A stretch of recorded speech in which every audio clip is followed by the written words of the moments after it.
de pequeños animales son simplemente aplicaciones precisamente en la literatura que he encontrado y en las ofertas diagnósticas de laboratorios clínicos veterinarios en Colombia. Hay bastantes métodos en oferta de clínica básica. En inmunodiagnóstico, básicamente hay inmunocromatografía y técnicas de ELISA. También en las enfermedades de control oficial hay bastante serodiagnóstico y básicamente en brucelosis, que es el tema que vamos a utilizar como ejemplo para el último tema del módulo, en la cuarta parte del módulo. Entonces, también hay una buena oferta diagnóstica en aglutinaciones con látex.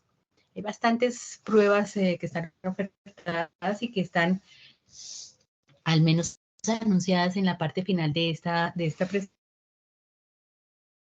presentación. Para quienes quieran la referencia está, pues la podemos poner con propaganda a un laboratorio o a los elementos que está usando la prueba. Perdón. Las reacciones secundarias de precipitación y los fundamentos de precipitación los vimos la vez pasada con las zonas de equivalencia, en donde se logra que haya una reacción molécula a molécula de antígeno y anticuerpo, de tal forma que se evidencie por peso sencillamente en antígenos particulares y precipitan en el fondo del tubo. Los componentes normalmente son el antígeno particular, el reconocimiento de los anticuerpos a esos y la precipitación. A estos anticuerpos se les llama precipitinas. Pero eso no quiere decir que sean isotipos particulares para poder precipitar. Sin embargo, recordar que anticuerpos monoclonales no son buenos anticuerpos precipitantes. Entonces, la seroaglutinación en tubo normalmente no se puede mejorar en cuanto a sensibilidad analítica debido a esa característica de los anticuerpos monoclonales. Normalmente se procede con sueros en diluciones y la forma de mantener la tonicidad evitar las reacciones de autoaglutinación o autoprecipitación es agregando solución salina fenolada. Es digamos, una práctica muy común en las reacciones de precipitación en medio líquido. Por supuesto, la reacción negativa es la mezcla no precipita aquí en la parte inferior hacia el centro, la parte inferior en el cuadro donde están los tubos con la reacción. La reacción negativa se ve como una forma lechosa y la reacción positiva en donde hay un botón de precipitado perfectamente claro. La mezcla, cuando está formada por el antígeno y el anticuerpo que está reconociendo a los epítopes de ese antígeno, si se agita suavemente, los sedimentos, el sedimento se resuspende un poco, pero vuelve a precipitar, mientras que en una prueba negativa, aun cuando se agite o se deje bastante tiempo, la reacción no va a precipitar. En cuanto a las reacciones de aglutinación en placas, los fundamentos es nuevamente el conocimiento, por ejemplo, en brucelosis de los anticuerpos de tipo IgG1 el antígeno presente en la placa, que es un antígeno de la brucela completamente intacto, no es parte de la brucela, no es parte de la pared del microorganismo, sino es todo el microorganismo. En forma perfectamente conservada en un medio ácido. La inmunoglobulina G1 en bovinos funciona muy bien en medio ácido y por eso esta prueba reemplazó a las que se hacían con azul de metileno, porque en ese medio, que era un medio básico, las inmunoglobulinas de tipo IgM inespecíficas podían presentar reacciones de aglutinación de forma inespecífica. El procedimiento es muy simple, muy seguramente alguna vez ustedes lo han realizado, son 30 microlitros de suero y se adiciona encima de la gota que debe ser medida con micropipeta, se adicionan un volumen exactamente igual de antígeno de Brucela teñido con el colorante de rosa de Bengala. Se agita en forma orbital muy suave durante 4 minutos sin parar y a temperatura ambiente. En algunas situaciones en las que los laboratorios tienen un alto grado de humedad, un grado alto de evaporación, temperaturas que no están controladas, debe ser bien controlado porque es un punto de control para la aglutinación inespecífica. Si las gotas, los 60 microlitros de la unión del antígeno y el anticuerpo se empiezan a secar, empiezan a aparecer residuos que se parecen a la aglutinación, pero que son simplemente que ya la mezcla se está secando. Entonces puede ser interpretado como una reacción falsamente positiva. Entonces ahí más o menos se van ubicando los puntos críticos de control en pruebas tan simples como esta, igual que cuando vimos la aglutinación con látex, que había tantos puntos críticos de control que uno empieza a dudar si aplicarlos o no. En esta, si se siguen las buenas prácticas de laboratorio de forma rigurosa, vamos a tener una muy buena reacción controlada de aglutinación positiva en presencia de anticuerpos de tipo IgG1, antibrucela, y la ausencia de aglutinación, pues no se forman las redes y es completamente transparente. Las reacciones de aglutinación con látex ya las habíamos revisado, pero es bien importante porque no en todos los antígenos puede usarse este tipo de partículas inertes para aumentar el tamaño de la aglutinación.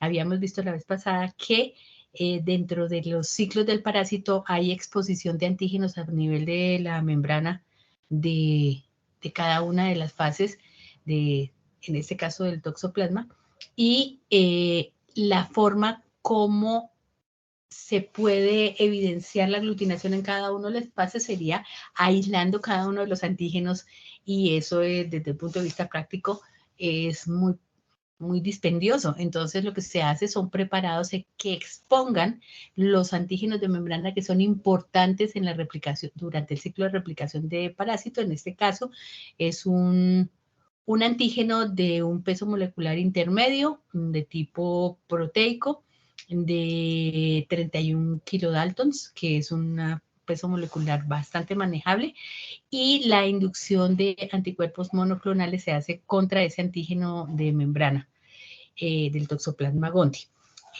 Una vez que se obtiene bien puro el antígeno y después de producirse el anticuerpo monoclonal, se une a partículas inertes de látex.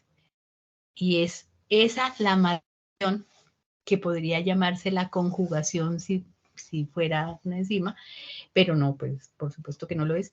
Y el antígeno de 31 kilodaltons de Toxoplasma gondii es muy buen inductor de inmunidad a través de la metodología de los anticuerpos monoclonales. Una vez que se obtiene esto, se marcan con las partículas de látex y la reacción de aglutinación se exacerba, se amplía de una manera bastante evidente, y la forma como se realiza la reacción es sobre un fondo oscuro porque el antígeno particulado tiene un color lechoso. Entonces, la reacción es de precipitación, aglutinación-precipitación en esa pequeña área oscura.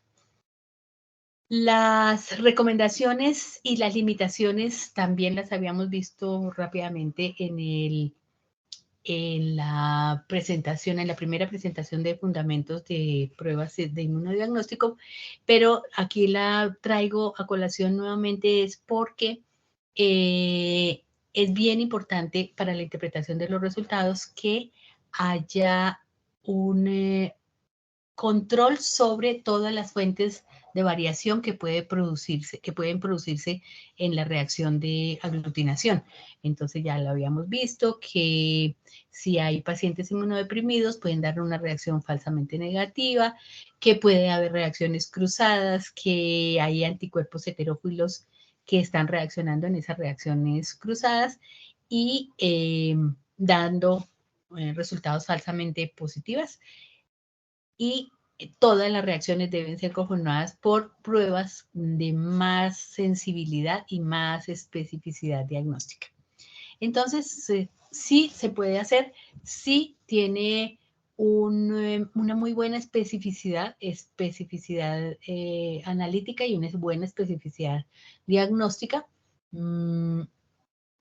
porque cuando da negativo, a menos que haya condiciones de inmunosupresión o inmunodepresión o en periodos de ventana, las reacciones verdaderamente negativas son confiables, ¿sí? En ausencia de signos clínicos y demás.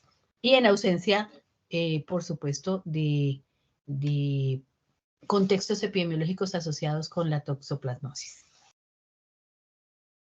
Este es, aquí sí se me fueron las marcas de las compañías que ofrecen aglutinación con látex en criptococos, en coccidioides, en histoplasma, en Sporotrix, y miren que la oferta es buena, la presentación depende absolutamente de la forma como estén produciendo los antígenos. Hay quienes pueden tener una producción escalada y entonces va a haber presentaciones para un número grande de determinaciones. Si la presentación es para 120 determinaciones, pero solamente se van a utilizar en promedio por la afluencia de este tipo de muestras, 20 o 30, pues es mejor comprar una de presentación menor, porque una vez que pasa el tiempo de vigencia de estos reactivos, no se deben usar por ninguna razón, porque empiezan a autoprecipitar o a autoaglutinar, aún en ausencia de suero o de plasma o de muestras. Dentro de las técnicas de ELISA habíamos también hablado de los principales fundamentos, pero ahora vamos a hablar un poquitico más de los componentes y de los soportes. Ya en el foro tenemos una discusión sobre un soporte especial que es la nitrocelulosa en el último paso del Western blotting. Entonces lo vamos a mirar un poquito en mayor detalle. Y hay una parte que me interesa bastante que tratemos hoy, si alcanzamos, y si no, yo les adiciono para el cuarto tema una presentación que es sobre la ELISA competitiva en brucelosis, porque esta prueba va a ser definitiva en el foro 4, en el que vamos a discutir entre todos casos de la vida real, que va a ser la forma como se va a evaluar el foro en esta ocasión. Entonces, el día del encuentro sincrónico, vamos a evaluar el foro. Entonces, las condiciones en que vamos a realizar la evaluación las vamos a dar al final. Por favor, recuérdenmelo si no lo menciono. Entonces, en ELISA hay algunas respuestas en el foro ya de las personas que han participado que me indican que todavía no está muy claro que las ELISAs indirectas están mirando realmente la presencia de anticuerpos. Son las ELISAs directas, las que buscan al antígeno. No siempre a través de una muestra directa en la que se consigue el antígeno, sino a través de anticuerpos de captura, unos marcados, unos sin marcar. Vamos a mirar con cuidado para que esto quede definitivamente entendido. Entonces, ELISAs indirectas buscan anticuerpos, ELISAs directas, cualquiera que ellas sean, de bloqueo, de captura, de doble sándwich, son pruebas que buscan al antígeno, son directas. Entonces, repasando la parte que ya también habíamos mencionado en el primer tema, ahora la vamos a ver con más detalle, los soportes sólidos. Los soportes sólidos en realidad son la primera fase de una ELISA. No se produce las ELISAs en solución, no hay ELISAs en solución, hay otras técnicas muy parecidas que tienen básicamente los mismos principios, incluso hay conjugados anticuerpos unidos a otros elementos, pero en este caso los soportes siempre son sólidos y el antígeno o la molécula conocida de antígeno o anticuerpo están unidos a ese soporte sólido. ¿Cuáles son los mejores soportes sólidos? Vamos a mirar cuáles son. La molécula conocida va después de un tiempo razonable de incubación de 24, 48 horas. Hay algunos que aceleran este paso mediante el uso de temperaturas superiores, pero no es aconsejable hacerlo. Es preferible tener temperaturas ambientes cuando las temperaturas ambientes están controladas entre los 18 y los 25 grados centígrados. Quienes están empleando lipopolisacáridos, como es el caso de la brucelosis, en ese caso sí se aconseja que este primer paso se haga a temperatura baja, 4 grados centígrados, una temperatura de refrigeración en un sitio en donde no haya evaporación de la muestra. Entonces las microplacas del soporte sólido se sellan para que no vaya a haber evaporación de los pozos. Tanto para una molécula conocida de antígeno como para una molécula conocida de anticuerpos hay unos pHs muy rigurosos que deben asegurarse. Normalmente en las casas comerciales ustedes reciben los antígenos o los anticuerpos ya absorbidos al soporte sólido, ya sea una peineta, ya sea una microplaca, ya sea una membrana de nitrocelulosa, etcétera, ya están absorbidos en las condiciones iónicas que garanticen que no se vaya a desprender del soporte sólido. Entonces, no es necesario hacer una cosa adicional, ni lavar, ni nada, a menos que la casa productora les indique que deben lavar una vez vayan a prepararse para realizar la prueba completa. También pueden indicarles que haya adición de sustancias bloqueadoras para que los espacios que quedan aquí sin cubrir en el soporte sólido sean completamente cubiertos en ese caso para que cuando se adicione la muestra de análisis no se una al soporte sólido en el segundo paso. La muestra de análisis es complementaria a la molécula que está absorbida en la fase sólida. Entonces, si aquí teníamos un antígeno, la siguiente va a ser un anticuerpo o la muestra en la que vamos a averiguar los anticuerpos. Es decir, en el caso de que la molécula adherida, absorbida, sea el anticuerpo, entonces en la muestra de análisis lo que se va a buscar es el antígeno. Entonces, en la primera, cuando se está buscando el anticuerpo, estamos hablando indirecta. Y la molécula que está unida al soporte sólido es el antígeno, que es conocido. En el caso contrario, si estamos hablando de una ELISA directa, la molécula conocida que está unida al soporte sólido es el anticuerpo. En el caso en que los soportes sólidos sean de esta clase, de tipo micropozos en placas de 96 pozos o peinetas o tiras de nitrocelulosa. En esos casos, sí, vamos a tener una molécula conocida en condiciones muy particulares y los productores van a estar indicándoles exactamente cómo deben ser manejados.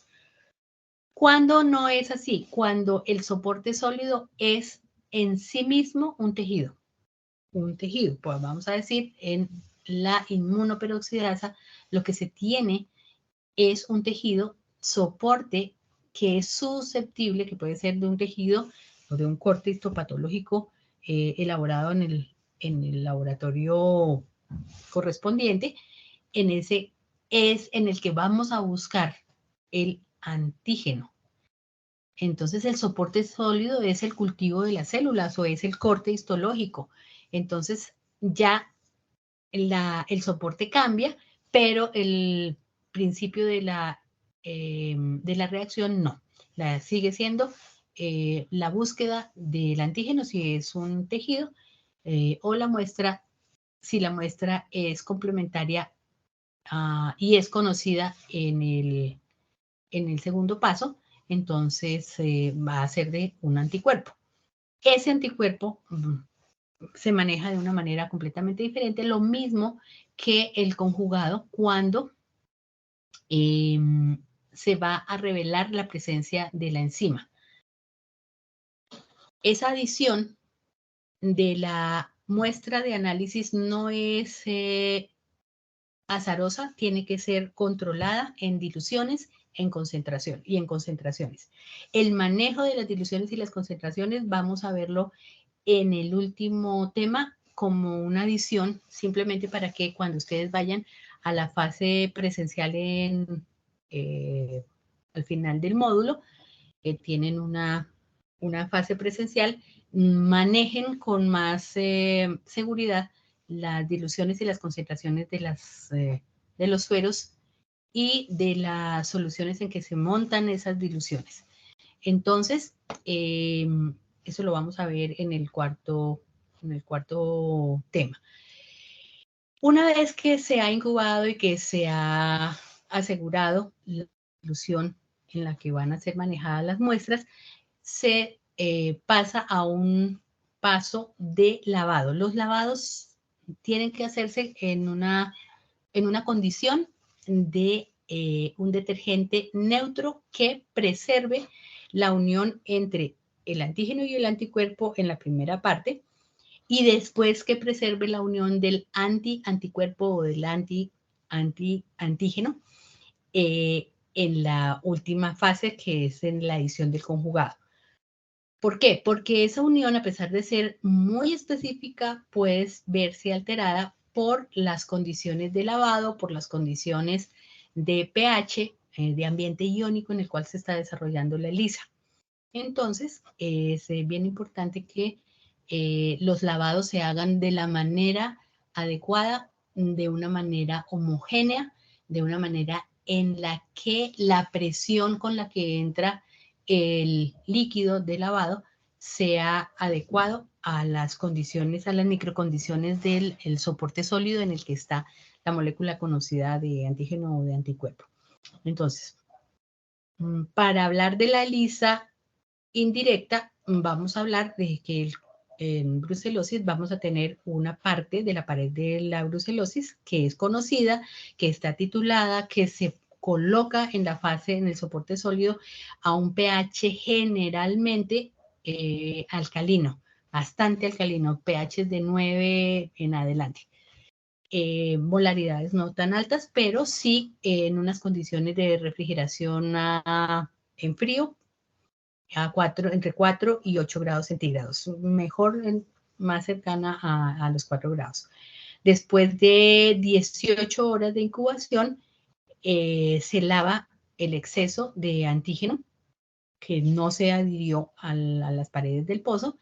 Los volúmenes que habíamos visto la vez pasada eran de 100 microlitros, bien medidos, no con goteros, no con micropipetas no calibradas, tienen que ser micropipetas bien calibradas para que el volumen de todos los participantes en la reacción sea exactamente igual, de tal manera que se llegue sin presiones a las zonas de equivalencia.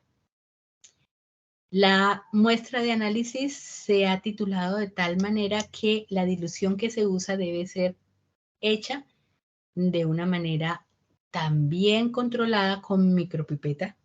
No se hacen diluciones con mucha precisión cuando se usan volúmenes por debajo de los 10 microlitros de la muestra de análisis del suero, en este caso, porque entre más pequeño sea el volumen, es más grande el error. Entonces, hay muchos puntos críticos de control en el pipeteo, en el analista, la experiencia del analista y en el equipo de medición, que en este caso son las micropipetas. Entonces, seguir las indicaciones, si ustedes no son los que están diseñando la técnica, es seguir exactamente la indicación del proveedor para que las diluciones se conserven y que los sueros controles de la prueba nos aseguren que estén dentro del rango de reacción para el cual están titulados esos sueros. Después de una incubación de más o menos 1 hora, algunas se hacen a 37 grados centígrados, otras se hacen a temperatura ambiente. Nuevamente, insisto, si la temperatura ambiente es controlada. ¿Cómo mejorar esa reacción? Agitando. Eso lo vamos a ver más adelante. ¿Qué efectos tiene la agitación o no sobre la oportunidad de encuentro entre las moléculas de antígeno y las moléculas del antígeno inmovilizado en la microplaca? Después de un tiempo, entonces, también de incubación de 1 hora, nuevamente adicionamos ese lavado. El lavado se hace con una solución, como ya les dije, que tiene un detergente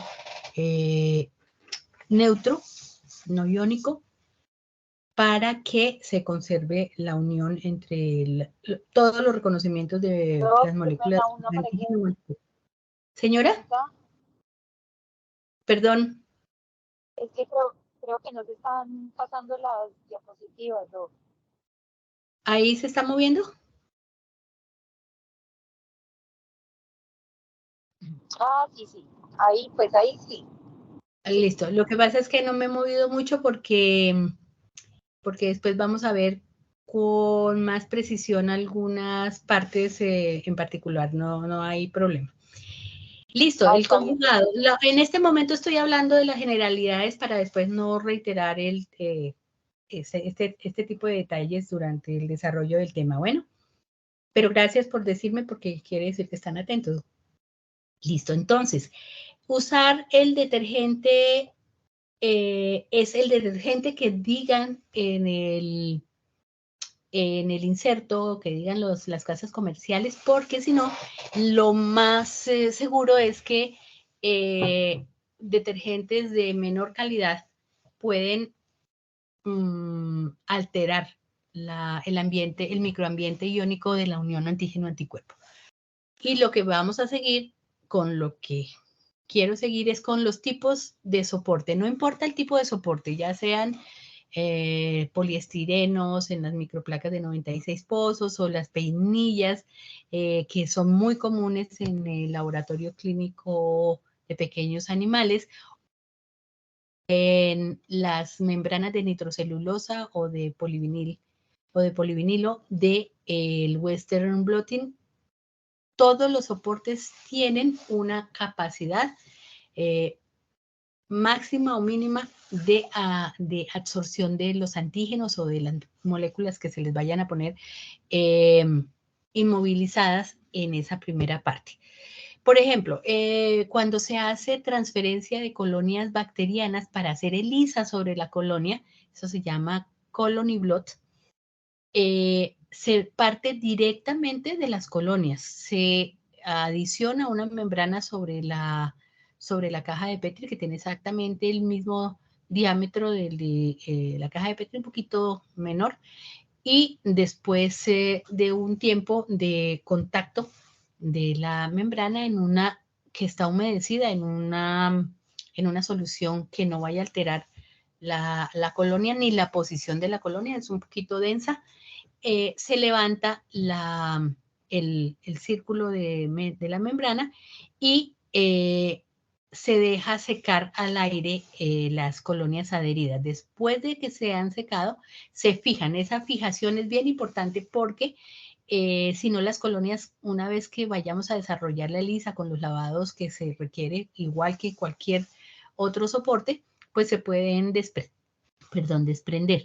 Después de una incubación, de un tiempo con los reactivos, en este caso, los inmunosueros específicos contra las bacterias que sospechamos que están aquí en la caja de Petri, entonces vamos a reconocer la presencia de las colonias de acuerdo a pequeños puntos de precipitación, que es en lo que difieren, igual que en los cortes histológicos, las reacciones en solución. Aquí lo que se mide es la densidad óptica de una luz que se absorbe a través de un líquido, mientras que aquí lo que vemos es un cromógeno precipitado en la reacción de ELISA en un soporte sólido, lo mismo que en el Western blot.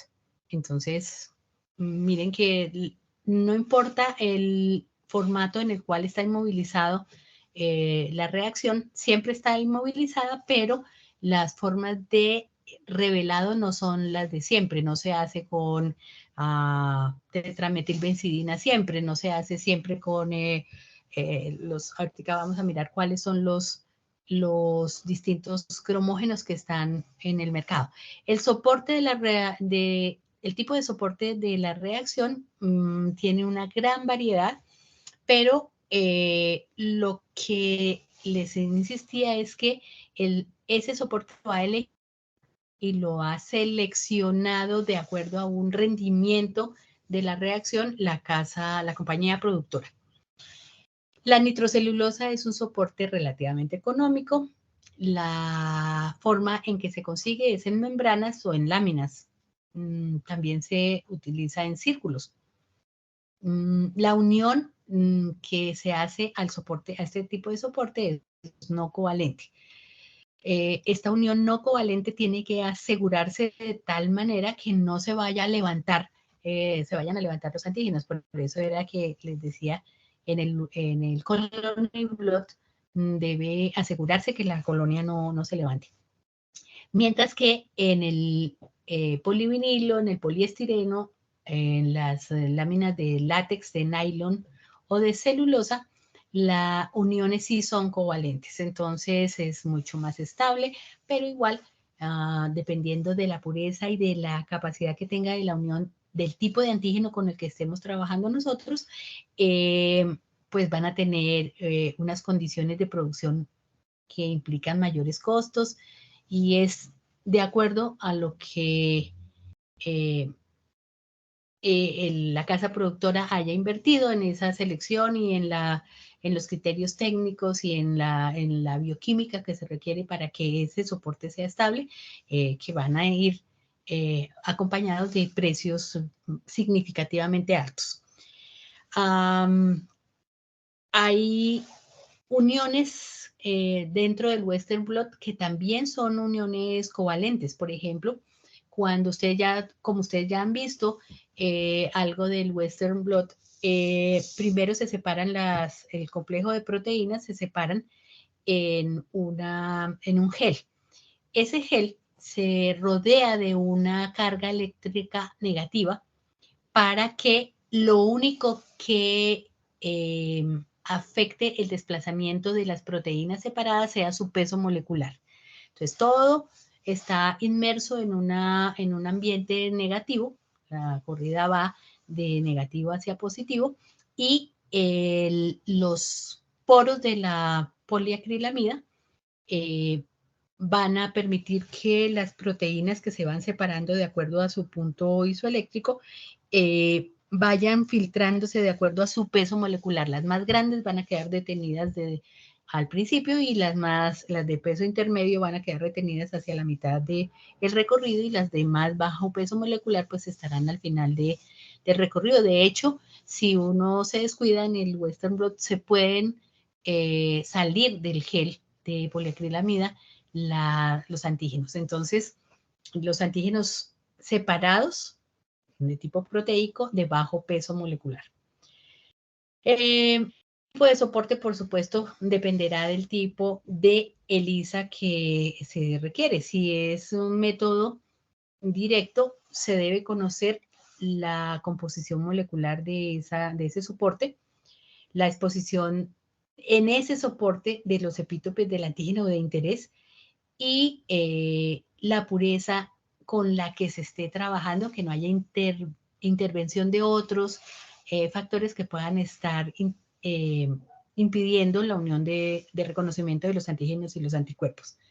Si el método es indirecto, acuérdense que habíamos visto algunas cosas respecto a la afinidad y a la avidez de los anticuerpos y el tipo de producción de esos anticuerpos, si es monoclonal o si es policlonal, y esos soportes, cómo están reaccionando, con qué sensibilidad analítica, mejorada o no mejorada, dependiendo de cómo los hayan manejado, si nos conviene o no nos conviene invertir en una reacción más selecta y más purificada.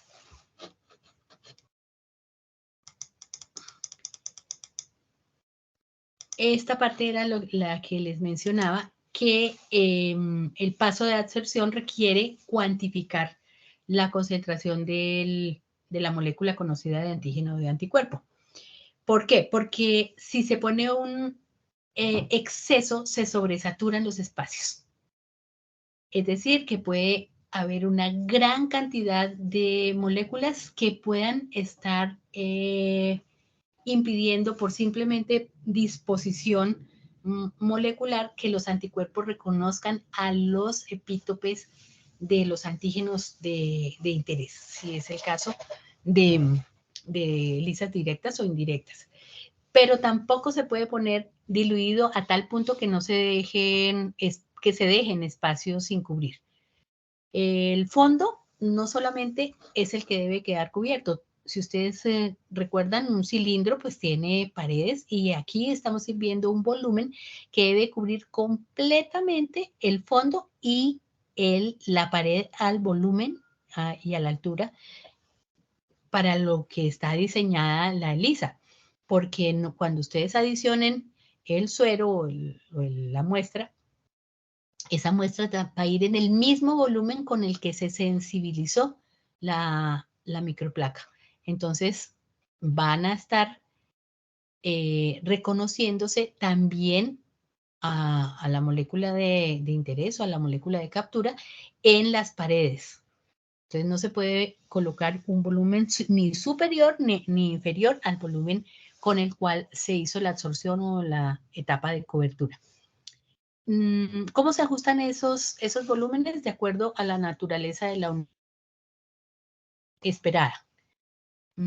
¿Por qué? Porque si tenemos unos epítopes bien expuestos y estamos en una cinética de producción de anticuerpos a detectar que apenas están iniciando la fase o están atravesando la fase de ventana, es probable que así sean pequeñas cantidades de esos anticuerpos vayan a ser atrapadas o vayan a venir a reconocer los epítopes en la fase sólida. Entonces, ese balance también se ajusta. Y el tiempo de cobertura, la temperatura, los poros, las irregularidades, pues hacen la gran diferencia en la selección de los soportes. Por ejemplo, en inmunocromatografía hay soportes, peinetas que vienen con muchas irregularidades. Hay casas productoras que son muy cuidadosas en la producción de superficies ininterrumpidas en la fase sólida cuando usan esas peinetas, pero no todas las casas productoras son tan cuidadosos en esa producción y entonces se ven peinetas irregulares. Si ustedes hacen una adecuada selección, tienen que mirar esos detalles. Entonces, insistimos, en la ELISA indirecta está presente el antígeno en la muestra, en la ELISA indirecta está presente el anticuerpo en el suero. Entonces, ahí están todas las cosas de las que hemos hablado sobre las diluciones y las concentraciones con las que debemos manejar las muestras de análisis en busca tanto de antígenos como de anticuerpos. Los sistemas buffer en ambos casos son muy críticos porque aquí sí, en ese reconocimiento se busca el pH cercano a 7. Si ustedes ven que algo no está funcionando bien, tienen que tener la posibilidad de medir el pH de sus soluciones de dilución, tanto de las muestras como de los conjugados o de los sistemas buffer de la prueba. Si están haciendo la ELISA en microplaca, es mucho más sencillo hacer las verificaciones de pH y los controles de calidad que ustedes deben exigir en sus kits de reactivos. No solamente es recibir, digamos, garantía por el vencimiento, por las fechas de caducidad de los reactivos, sino también ver que haya un estricto control de calidad en los sistemas amortiguadores y en los sistemas de control en los que se deben incluir controles positivos y negativos. Y en todas las pruebas debe haber blanco, tanto en la inmunocromatografía como en las pruebas de ELISA directa, de ELISA en microplaca. En la tarea tal vez, o no fue en la tarea, tal vez fue en el foro, se pidió la descripción de la producción de un conjugado. Recuerden que el conjugado en ELISA siempre tiene una enzima. Puede ser un anticuerpo anti-anticuerpo, como la ELISA indirecta, o puede ser un anticuerpo anti-antígeno, pero siempre tiene como marcador una enzima.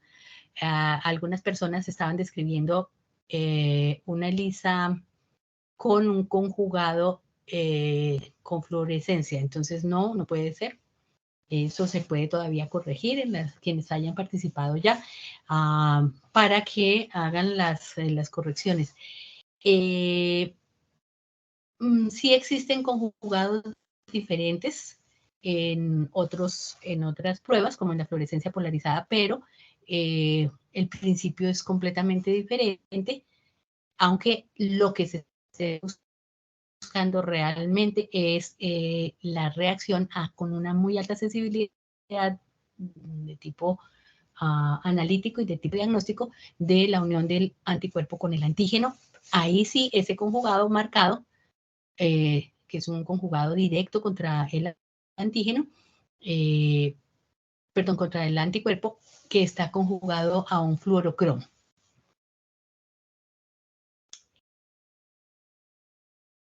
Las enzimas en la oferta de diagnóstico pues van desde peroxidasa, fosfatasa alcalina, beta-galactosidasa y catalasa. Son las más comunes y una de las más estables es la peroxidasa, por eso es muy común encontrarla en los conjugados tanto de tipo directo como de tipo indirecto.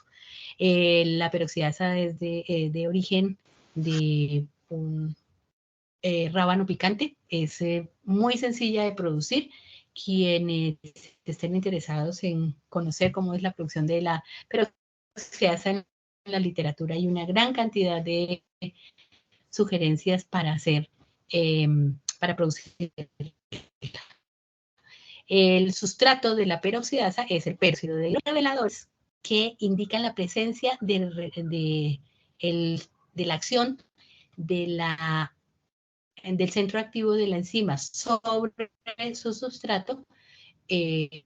Son muchos. Hay ortofenilendiamina, tetrametilbenzidina, ABTS. Hay muchos que producen diferentes tonalidades y aquí es bien importante saber que cada longitud de onda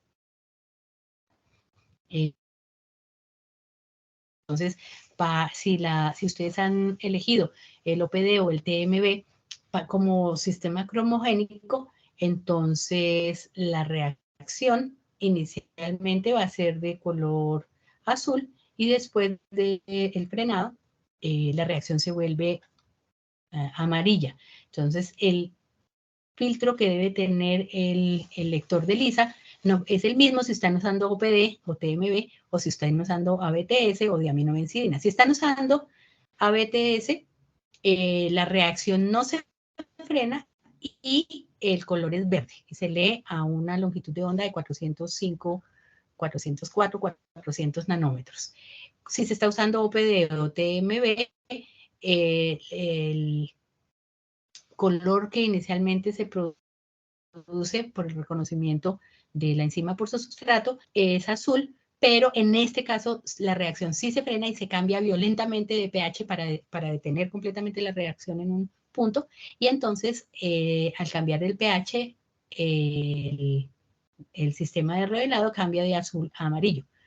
Entonces la lectura se hace en una longitud de onda de 450, 650, no recuerdo bien exactamente la longitud de onda, pero es bien importante que ustedes sepan cuando van a manejar un kit diagnóstico con qué filtros deben estar en su espectrofotómetro múltiple, que es el lector de LISA. Entonces, tienen que tener los filtros necesarios para absorber al color en el cual se produce el revelado. Existen algunos reactivos que últimamente se están utilizando bastante, que son los de fosfatasa alcalina, pero los substratos son bastante inestables, al menos en la experiencia particular. A mí no me gusta mucho usar conjugados con fosfatasa alcalina, pero hay quienes lo manejan bastante bien. El revelador es para nitrofenil y este cromógeno es bastante difícil de manejar, es delicado, creo que es cancerígeno y aquí el TMB también tiene algunos factores tóxicos, pero no tanto como el paranitrofenil. Entonces, ese tipo de situaciones las tienen que evaluar ustedes. Si tienen experiencia con la peroxidasa, recomendada la peroxidasa siempre. Pero en muchas ocasiones hay casas productoras que tienen muchísima experiencia con el manejo de otras enzimas y entonces ustedes ya tendrán que hacer ese análisis después. ¿Cómo funciona el revelado? Una vez que se ha producido todo este reconocimiento, sea el que sea, y se ha puesto una molécula, un conjugado siempre es un anticuerpo unido a una enzima. ¿Contra qué va dirigido? Contra la molécula precedente en esta secuencia. Entonces, aquí vamos a decir, si esta es la enzima, vamos a adicionarle el substrato unido a una molécula que produce color. Lo que necesitamos es saber si ha ocurrido la unión del antígeno, perdón, en este caso, si es una ELISA indirecta, si aquí ha habido un reconocimiento del anticuerpo de la muestra con el antianticuerpo del conjugado. Que aquí es un antígeno. Entonces, acá hay un anticuerpo de captura y aquí está el antígeno de la muestra. Entonces, este anticuerpo es contra el antígeno. Y el conjugado es indiferente del idiotipo, perdón, del reconocimiento de la parte de la fracción de reconocimiento de la Y, digamos, en este caso. Y lo que nos importa es el idiotipo, o sea, la parte de fracción cristalizable de la inmunoglobulina. Entonces, lo que queremos saber es, ¿está esta enzima unida a esta fracción? ¿Qué puntos críticos de control pueden suceder que deben ser tenidos en cuenta? Es que cuando se está adicionando el conjugado nunca se congela, el conjugado nunca se agita con violencia, nunca se lleva a a los vórtex, a los agitadores de tubos, o el conjugado debe ser manejado con toda la precaución del caso, porque la unión entre el anticuerpo y la enzima no es muy estable, no es tan fuerte como las uniones de absorción de los primeros pasos o de reconocimiento del antígeno por su anticuerpo. Entonces yo puedo tener un conjugado perfectamente puro, pero perfectamente desligado de la enzima. Entonces, lo que necesitamos saber es si este conjugado reconoció lo que tenía que reconocer, y la forma de evidenciarlo es si está reaccionando la enzima con su substrato.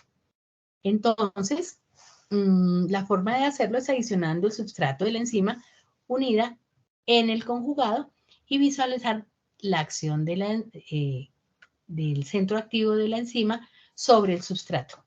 ¿Cómo se hace?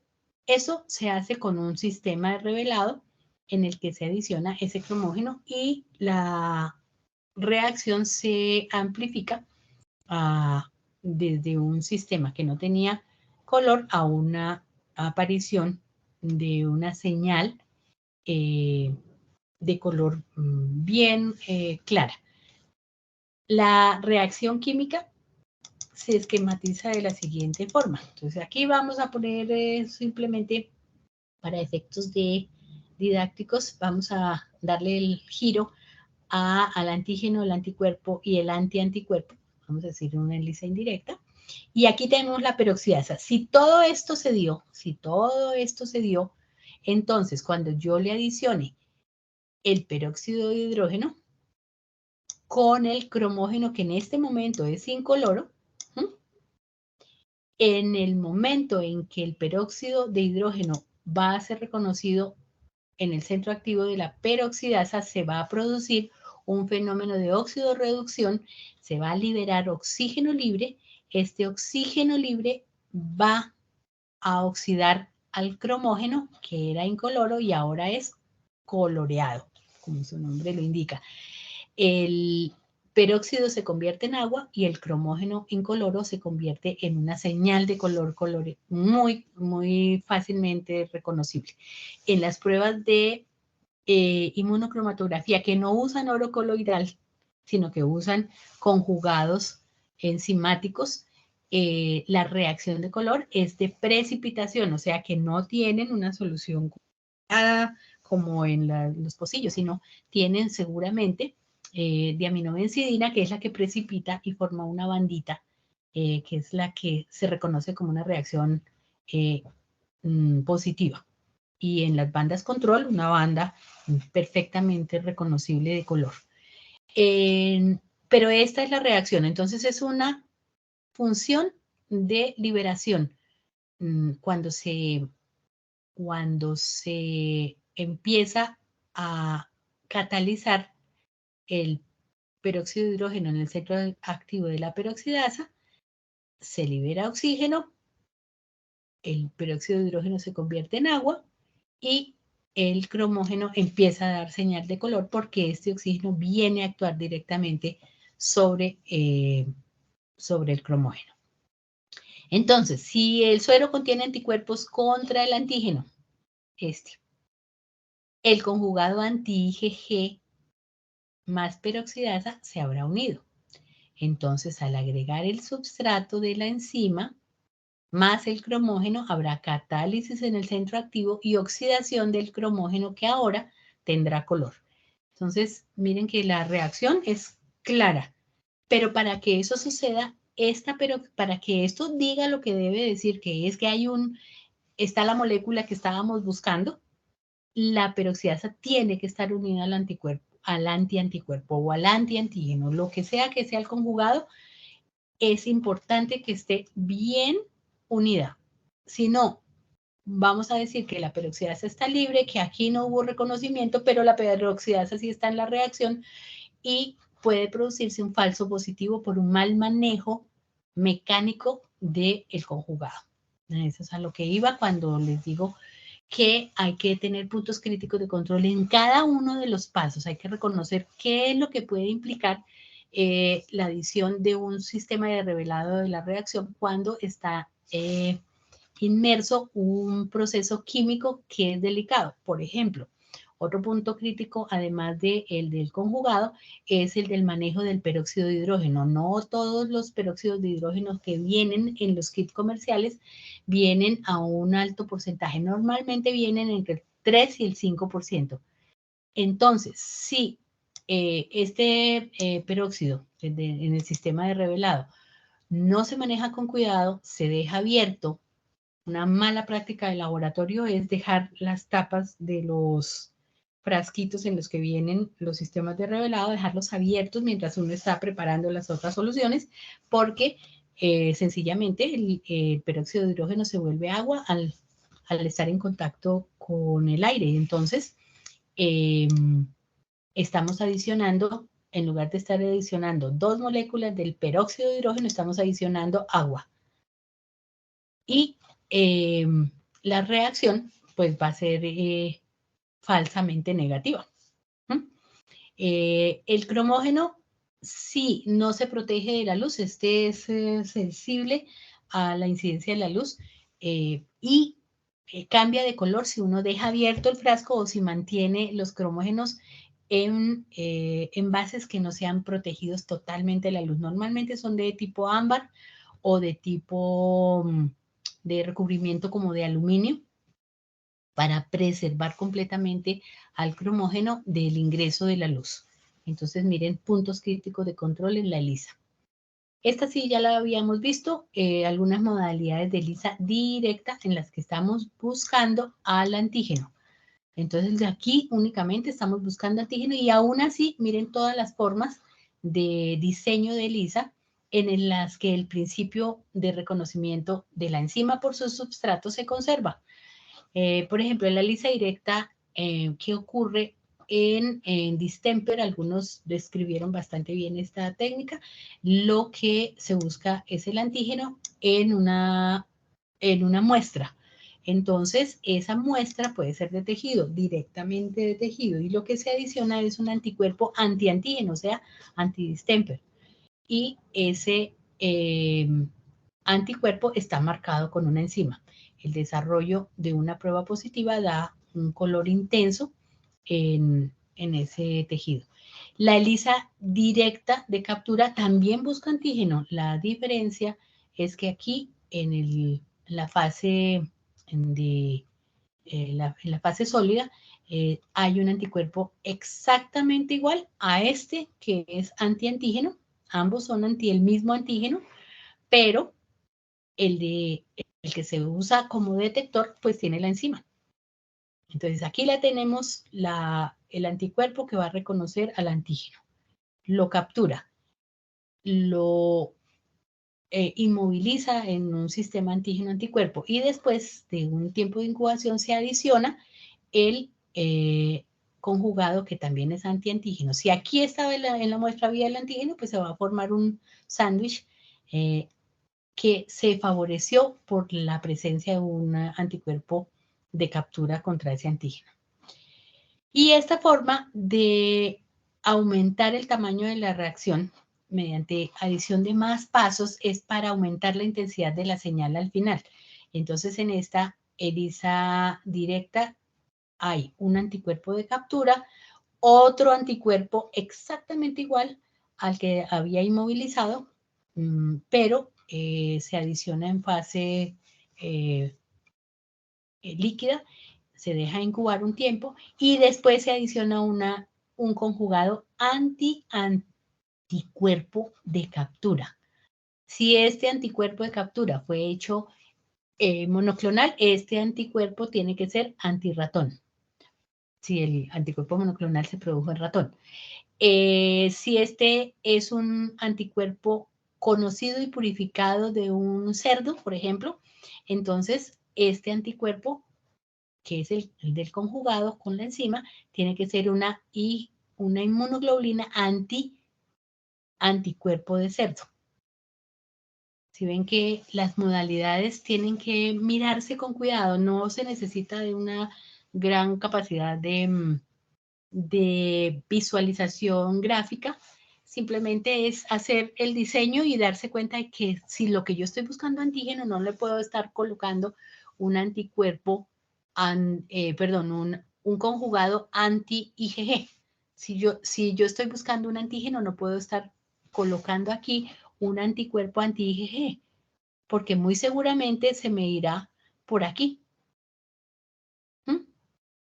Tengo que poner es un anticuerpo anti-antígeno primero y después un anticuerpo anti-IgG o anti-inmunoglobulina, sea la que sea, anti-IgM o lo que sea, para lo cual está reconociéndose y ampliándose la intensidad de la señal. En la ELISA indirecta, nuevamente, es la detección de anticuerpos y entonces hay también, igual que aquí, miren, igual que aquí, una ELISA de doble sándwich o doble captura, pero la diferencia es que aquí en la ELISA indirecta lo que se está buscando es este anticuerpo. Este antígeno es conocido, este tipo de prueba se usa mucho en encefalitis equina, en donde se pone un anticuerpo de captura antiencefalitis, en una parte del antígeno de la encefalitis equina. El antígeno es conocido y se adiciona en concentraciones conocidas y la muestra del anticuerpo, la muestra de suero es en la que se buscan los anticuerpos anti-encefalitis equina. Si ven que la diferencia es la especificidad del anticuerpo, aquí lo que se busca es antígeno y aquí lo que se busca es anticuerpo. Y la técnica es, en la primera parte es ELISA directa y en la segunda es indirecta. En esta que estamos viendo acá es indirecta. Las ELISAs competitivas y de bloqueo tienen muchísimos modelos. Este es simplemente uno que es muy común en Auyeski, en la enfermedad de Auyeski y en otras enfermedades de tipo porcino, en las que se investiga la presencia de anticuerpos mediante la adición de un conjugado que compite por los epítopes del antígeno que está adherido o absorbido en la fase sólida. Entonces, tenemos el antígeno en 3 pozos. En uno vamos a adicionar una muestra positiva en la que hay anticuerpos específicos contra este antígeno. En este, un suero negativo en donde no hay anticuerpos específicos. Y en la tercera vamos a poner un suero control negativo, es decir, que no tiene anticuerpos. O sea, para efectos estos dos de interpretación, estos dos son iguales. La diferencia es que simultáneo a la adición de las muestras en donde se está averiguando la presencia de los anticuerpos, se va a adicionar un conjugado que es exactamente igual en el reconocimiento del antígeno que el de que el de las muestras, pero este está unido a la peroxidasa. Entonces, en el pozo del suero negativo y del suero control negativo también no va a haber anticuerpos. Cuando yo adiciono el conjugado en los 3 pozos, aquí va a haber un bloqueo porque ya los anticuerpos específicos se han unido al antígeno, están en mayor concentración, son más ávidos, son menos específicos, muy seguramente, que un conjugado antiantígeno monoclonal y de toda la especificidad analítica producido, pero estos tienen mayor avidez, la fuerza y la habilidad de reconocer diferentes epítopes de las diferencias mínimas que haya de epítopes en esta superficie de reconocimiento, pues va a haber ganan la competencia y bloquean la unión del conjugado. Aquí no hay nada que impida que el conjugado se una y aquí tampoco, porque ese es el control negativo o el control de conjugado. Entonces aquí cuando se revela, cuando se adiciona el sistema cromógeno, pues no va a haber la enzima. Si no hay la enzima, no hay catálisis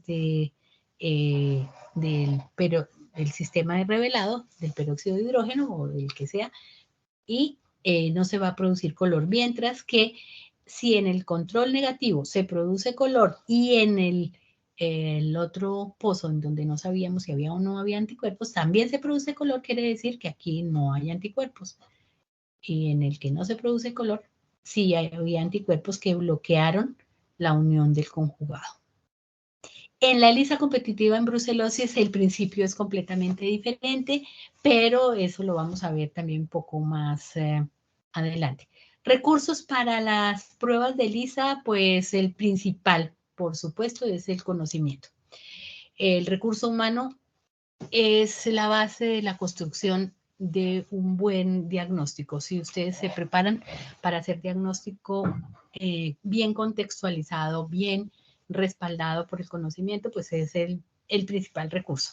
La infraestructura, por supuesto, de instalaciones, ambiente, el tipo de bioseguridad, depende básicamente del grado de patogenicidad con el que estén manejando ustedes los posibles gérmenes que puedan llegar a sus laboratorios. Entonces, si ustedes están manejando muestras que puedan estar contaminadas de gérmenes zoonóticos, de bioseguridad van a tenerla que subir de calidad porque pues el riesgo de contagio aumenta, ¿no?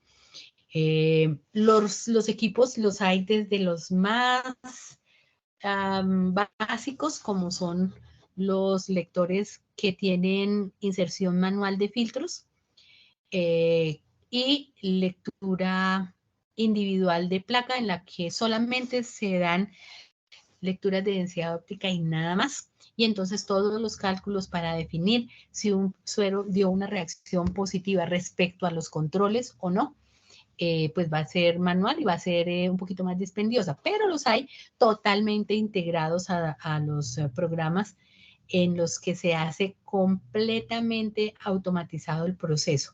De hecho, hay ELISAs que son totalmente automatizadas y lo único en lo que interviene el analista es en adicionar las muestras, no más. El conjugado, los lavados, las incubaciones, la adición del sistema de revelado y la adición del frenador de la reacción, todo lo hace el equipo. O sea que aquí los puntos críticos de control son los que vienen de afuera, porque el equipo tiene autocalibración, tiene identificación de errores y tiene límites de aceptación de las microplacas, hace todo. Y son básicamente la diferencia es, además de la altísima precisión, pues es el costo. El costo, hay unos equipos totalmente automatizados en donde incluso este que tiene el sistema de lavado aparte, no, hay unos que ya lo hacen absolutamente todo y solamente se colocan las muestras. El analista lo único que hace es colocar las muestras.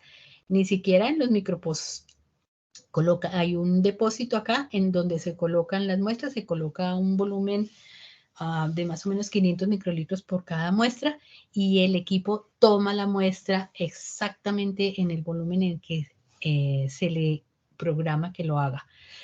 Están, por supuesto, todos los sistemas de refrigeración, los sistemas de comunicación, los sistemas de interconexión de estos equipos son fabulosos, pero son altamente costosos. Entonces, pues, esa parte pues, es parte del análisis que uno hace cuando va a implementarlos. En inmunoperoxidasa ya hablamos, la inmunoelectrotransferencia y la inmunocromatografía pues también la hemos manejado. La inmunoperoxidasa ya la vimos, cuando ustedes revisen si están interesados en ver los detalles. Aquí esta es la' en que precipita el cromógeno en una prueba de inmunoperoxidasa, la diaminobencidina, que es la 3'-diaminobencidina, forma al oxidarse un producto marrón que precipita en el sitio donde haya la unión del antígeno con el anticuerpo. Entonces, eso depende absolutamente de el sistema de revelado en sistemas de inmunohistoquímica, en donde la fase sólida pues es un tejido. Aquí hay unos ejemplos que están referenciados por si alguno quiere conocer más detalle. Esto es parte del foro, solamente lo vamos a mirar rápidamente porque la diferencia aquí es que la inmunoelectrotransferencia se puede hacer en la determinación de la presencia de priones, o sea, es una prueba directa en la que vamos a analizar priones. Quería mostrárselas porque es bien importante cuando ustedes mencionan las generalidades de las infecciones, en este caso es un prione felino, es una encefalopatía felina, espongiforme, encefalopatía espongiforme felina.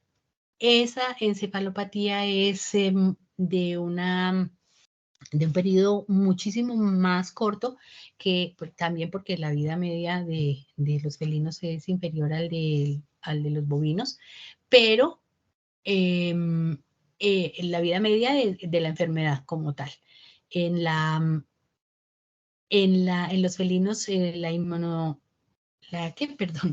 la encefalopatía espongiforme se desarrolla en más o menos una vez que aparece. La muerte del felino se produce muy rápidamente. Yo no conozco mayores detalles de la enfermedad, pero sé que ocurre muchísimo más rápido que, por ejemplo, en la encefalopatía espongiforme bovina, en donde el desarrollo de la infección es muy, muy lenta y la aparición de los signos nerviosos ya está en la última fase premortem de la enfermedad.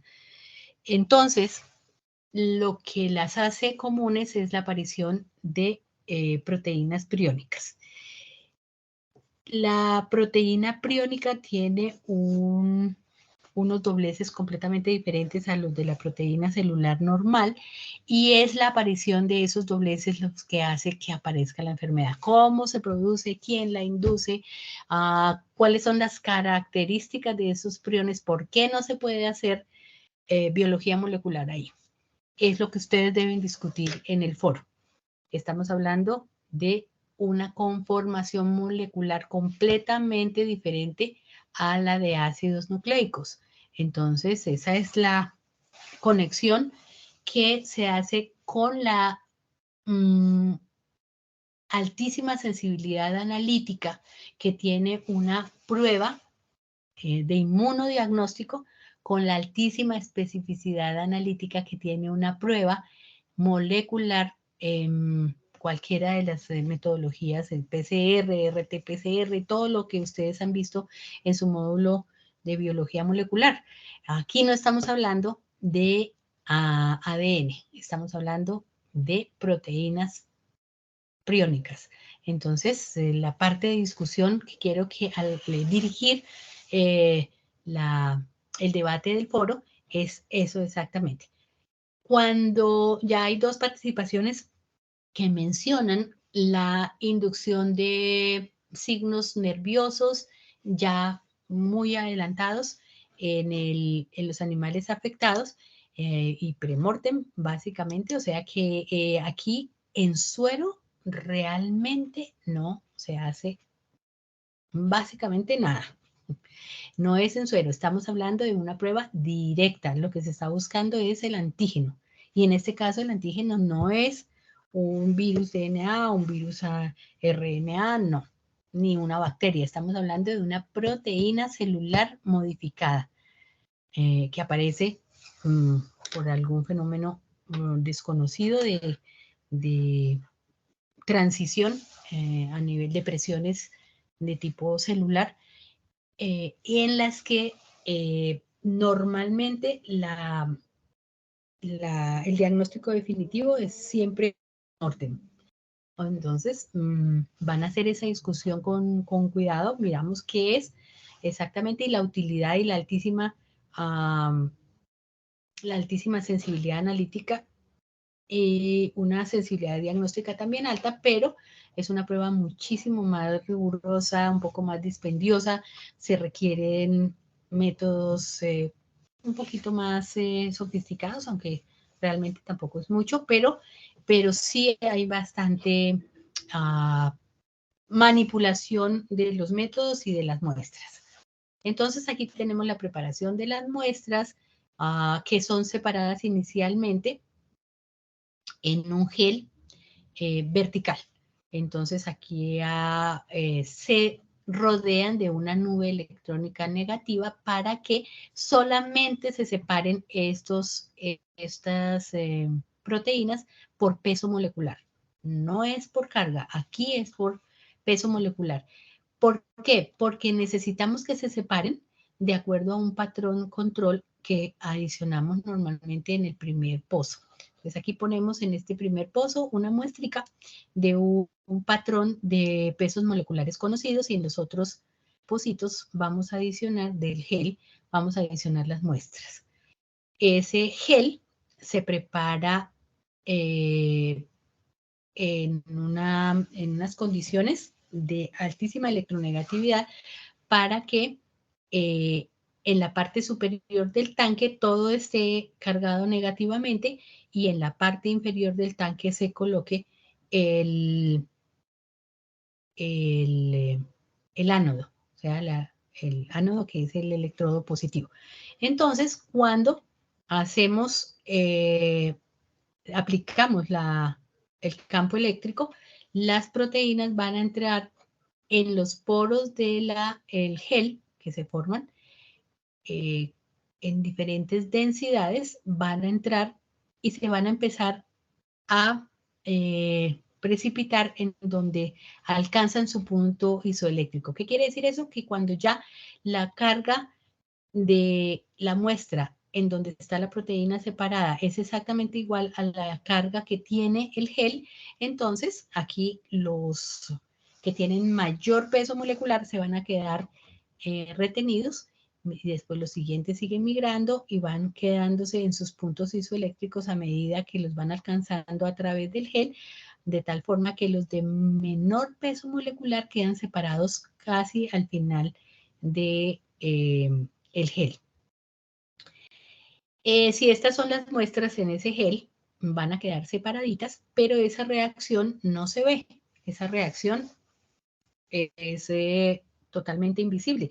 Si quisiéramos saber si sí se separaron, si sí hubo una electroforesis eficiente, entonces se le puede colorear el gel con colorantes que van a teñir las proteínas. Acuérdense que aquí no estamos hablando de ácidos nucleicos. Estas son proteínas que van a ser separadas de acuerdo a su peso molecular. Una vez que están separadas, lo que necesitamos saber es si en estas muestras están los antígenos de interés. Entonces, vamos a hacerle una segunda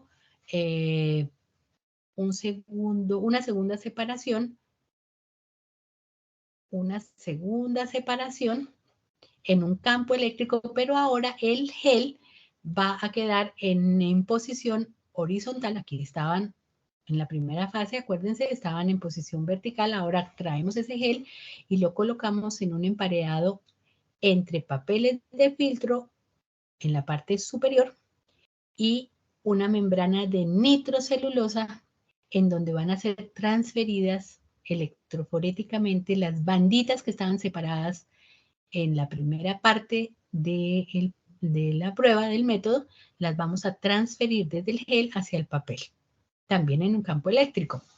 Acuérdense que sigue existiendo una gran cantidad de carga negativa en las bandas separadas y entonces vamos a poner el polo positivo, el ánodo, en la parte contigua a la membrana de nitrocelulosa. Aquí está separada por un filtro, papel de filtro que simplemente va a mantener el sistema buffer en el que se están movilizando las cargas para que pues haya una electroforesis positiva, digamos, un movimiento del gel y del papel.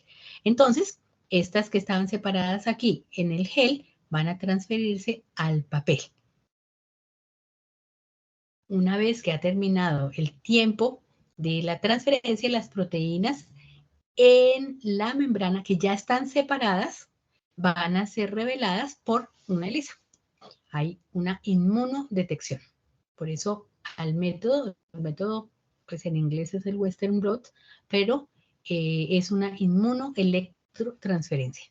¿Y por qué inmune? Porque al final vamos a evidenciar la presencia de los antígenos transferidos mediante una ELISA. Y esa ELISA es la que busca el antígeno, las bandas del antígeno de interés. Vamos a decir que la banda de interés es de 31 kilodaltons, que es de tantos daltons de peso molecular, y entonces vamos a buscarla pero ahora con una ELISA. Esos anticuerpos tienen que tener una especificidad directa contra las proteínas priónicas. En este caso, en el de la encefalopatía espongiforme felina. ¿Cómo se producen? Si se supone que las proteínas priónicas, en la forma en que se produce esos dobleces alterados, no son lo suficientemente grandes desde el punto de vista de epitópico como para inducir anticuerpos en el hospedador. O sea, yo no produzco anticuerpos contra mis priones. No los produce el felino contra los priones de la encefalopatía espongiforme felina. Es por eso que no se puede hacer la prueba indirecta. No hay un reconocimiento de anticuerpos, un cambio, digamos, suficientemente evidenciable como para que la prueba se pueda hacer de una manera indirecta, o sea, el hallazgo de anticuerpos debidos a un desdoblamiento o a un arreglo, un rearreglo alterado de una proteína celular normal. O sea, si yo tengo una proteína celular que está en su condición en la que debe estar, pues ahí no hay ningún autoanticuerpo. Pero en este caso, la proteína priónica tampoco induce, por su tamaño molecular, no induce a una reacción de autoanticuerpos contra ese doblaje, porque es insuficiente para inducir a nivel del sistema inmune. Recuerden que uno de los reconocimientos importantes desde el punto de vista tanto humoral como celular es el tamaño molecular de la molécula que se va, perdón, es el tamaño molecular del antígeno que está induciendo la formación de los anticuerpos. Entonces, en este caso es tan pequeño, es tan bajito en peso molecular que el sistema inmune no lo reconoce como extraño. Pero en la prueba sí hay un anticuerpo, porque es un anticuerpo conjugado con una enzima. Y en un sistema de altísima sensibilidad analítica se puede reconocer la presencia de las proteínas priónicas en la membrana, y eso es lo que quiero que discutan en el foro.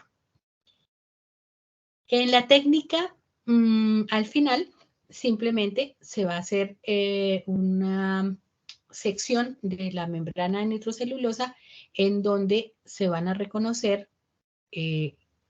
las bandas de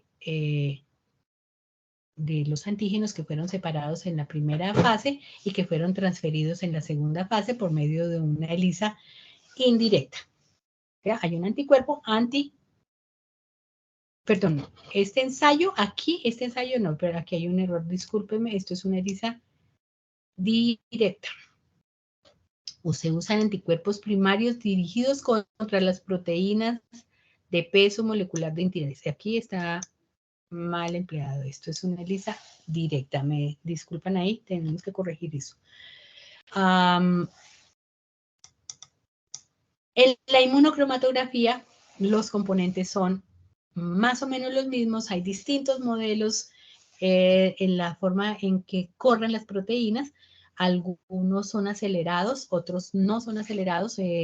La interpretación requiere de algunos puntos críticos de control que los vimos la vez pasada, y es la aparición del control de una sola banda en el control negativo y de dos bandas en el control positivo, y ya lo habíamos visto con detenimiento, pero pues aquí está con más o menos mayor detalle cómo se están produciendo las inmunocromatografías. Cuando se están hablando de inmunocromatografía, la migración de la muestra a través del soporte y el reconocimiento del antígeno por los anticuerpos se hace mediante una reacción inmunoenzimática cuando se habla de inmunocromatografía. Pero existen otros en los que no hay reacción enzimática, sino son anticuerpos marcados con oro coloidal, que si lo miramos desde el punto de vista como identificador de una reacción de reconocimiento de antígeno y de un anticuerpo, pues sería un conjugado, pero realmente no es un conjugado enzimático, es un anticuerpo de detección marcado con oro coloidal. Ese oro coloidal tiene la característica de que cuando se aglomera produce un cambio de color, que es un cambio de color muy fácil de reconocer. ¿Cuál es el fundamento de la inmunocromatografía? Ya la habíamos visto, son anticuerpos de captura en donde va recorriendo la muestra por simplemente absorción mecánica, y una vez que va recorriendo la tira de nitrocelulosa a la muestra, pues va siendo capturado en una u otra parte. La muestra de estar presente el antígeno. Entonces, ¿qué hace que una prueba de inmunocromatografía o inmunoenzimática sea más o menos costosa? La utilización de anticuerpos monoclonales. Eso lo hace absolutamente diferente. Si ustedes requieren de un fundamento de altísima sensibilidad en donde la vida del paciente pueda depender de la detección de uno de estos anticuerpos o de los antígenos, en general es de antígenos, pues habrá que decidir por el empleo de anticuerpos monoclonales. Si no, si realmente es simplemente para tener una idea de correlación entre la parte clínica, la parte epidemiológica y el resultado del laboratorio, pues ustedes deben tener los criterios para seleccionar el método. Acá hay otras técnicas. Esta es bien novedosa, la publicaron en, creo que esto es Argentina, y lo produjeron completamente a nivel local, un test rápido de inmunocromatografía contra el COVID, el SARS-CoV-2. Ahí les dejé el PDF para describir en qué consiste esa innovación.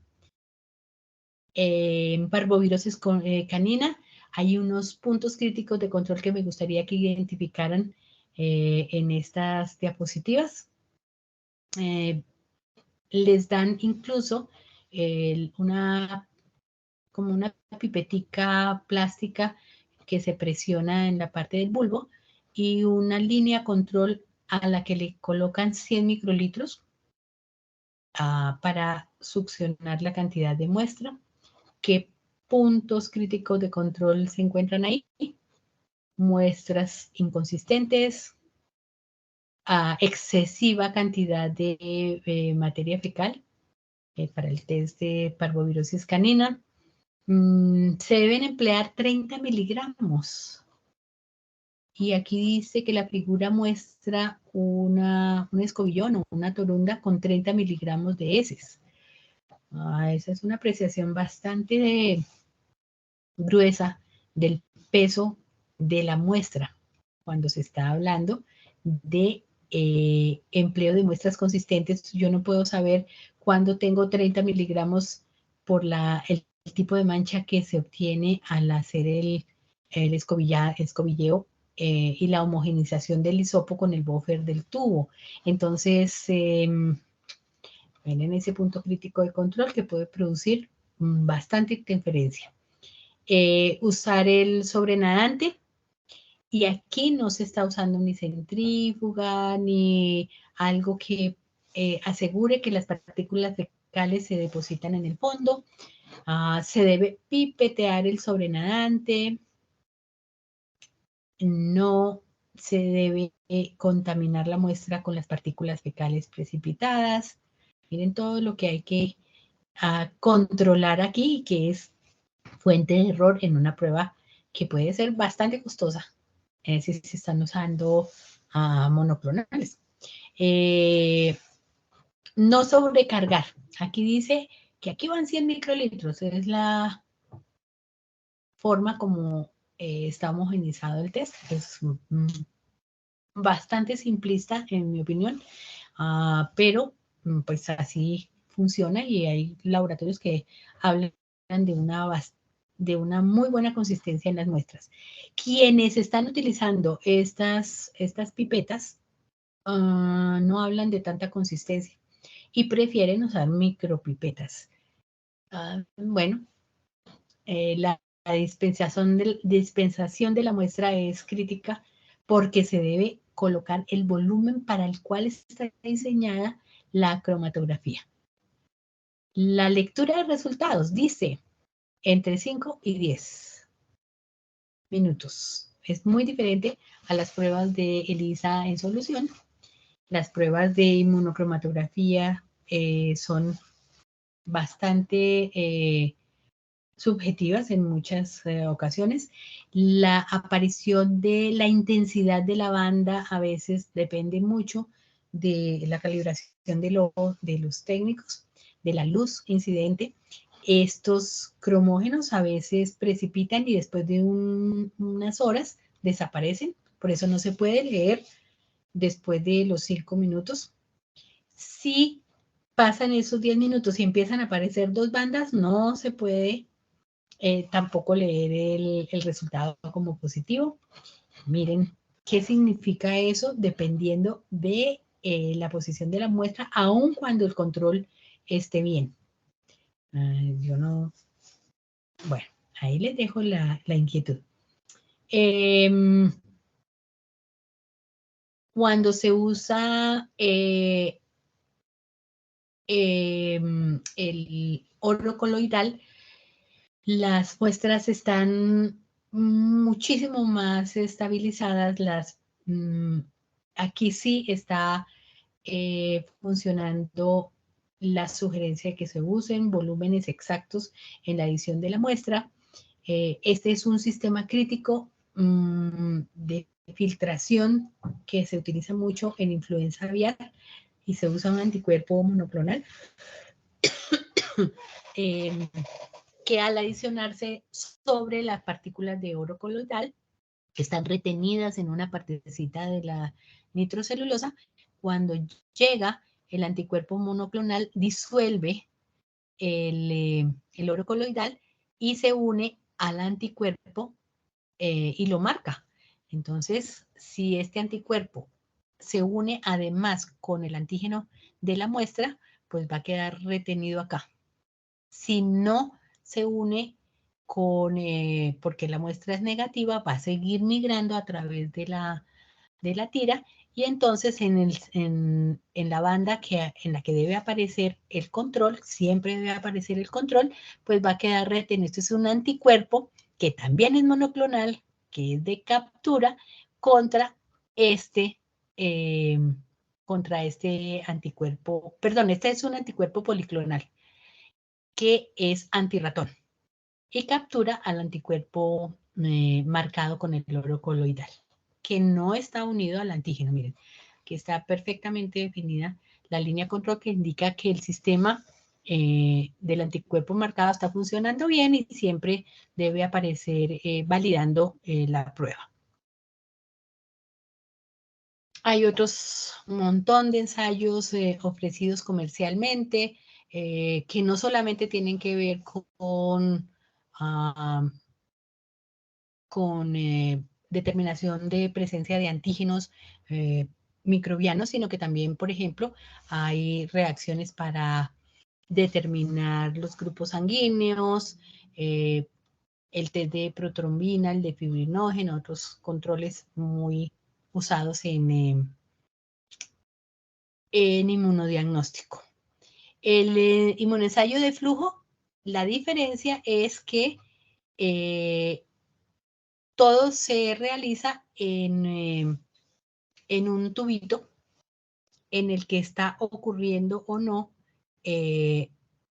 la disociación del espécimen, sí, de estar presente, y entonces cuando se adiciona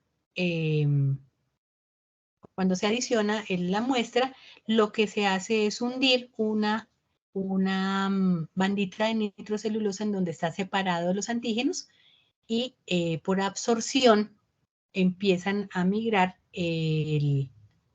los antígenos y se van a depositar en donde están los antígenos de los anticuerpos de captura. Este es un ensayo que se llama de flujos laterales porque simplemente se están hundiendo dentro del tubito donde está ocurriendo la reacción de reconocimiento, la tira en lugar de adicionar la muestra sobre un sistema como en el de inmunocromatografía. Entonces, es básicamente el mismo principio y es el que ocurre en las ELISAs indirectas en membranas de nitrógeno, en donde tenemos todo el contenido de los antígenos unidos o de los anticuerpos de captura unidos en las peinéticas. Hay tiras de control que deben reaccionar como positivas siempre y el revelado de la ELISA se hace en pasos sucesivos por unos pozos que están recibiendo la entrada y la salida de la peineta a medida que va fluyendo la prueba. Muy sencilla, es muy común, es bastante económica y haciéndola bien y controlando sobre todo la colocación del espécimen sobre el papel de una manera bastante precisa con ya utilizando micropipetas. En este no hay adición de ninguno de los pasos de la ELISA con nada que no esté calibrado. Entonces eso lo hace muchísimo mejor. Para Brucella canis, la inmunocromatografía ya se ofrece a nivel comercial. Hay también pruebas especiales de ELISA que se hacen con transferencia a través de una membrana que se coloca en un formato de 96 pozos. La membrana se coloca en un emparedado acá, se hace toda la reacción de ELISA y la reacción, el revelado se hace con un cromógeno de diaminobencina para que precipite, porque aquí ya todas las muestras van a atravesar la membrana y van a salir a la parte inferior del emparedado en los lavados. El colony blot, ya lo miramos, la transferencia de colonias a papel y caracterización ya se hace con inmunosueros monoclonales. Por ejemplo, en proteínas de Brucella, el colony blot se hace con anticuerpos monoclonales. La ELISA para revelar la presencia de cepa 19, cepa de referencia o cepa RB51, o sea, la patógena o las vacunales. Acá hay una gran cantidad de oferta de portafolio de diferentes pruebas de diferentes animales, de diferentes especies animales, para parvovirosis, para leishmania, para Ehrlichia, anaplasma, coronavirus canino, leishmaniasis, para leucosis felina, coronavirus felino, toxoplasmosis. Miren, para gatos hay una variedad grandísima de ELISAs en peineta, para ELISAs en en inmunocromatografía y para flujo lateral también. Entonces van a ver que pues hay mucha oferta realmente y hay cualquier cantidad de portafolio en precios también. Entonces eso era lo que les quería comentar en la presentación.